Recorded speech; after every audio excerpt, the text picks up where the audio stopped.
Wait, this is your news reporter, Enrico Mazzioni, reporting out of South Carolina. We got overcast weather. Man, rain up on and off, and not too bad here.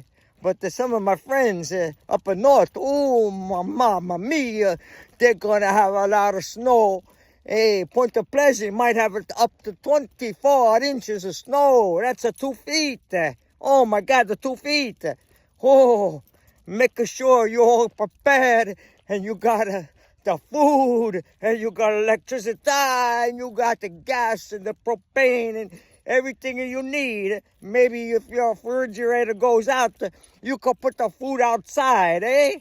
Hey, start that born, Enrico Mazzioni. Yeah.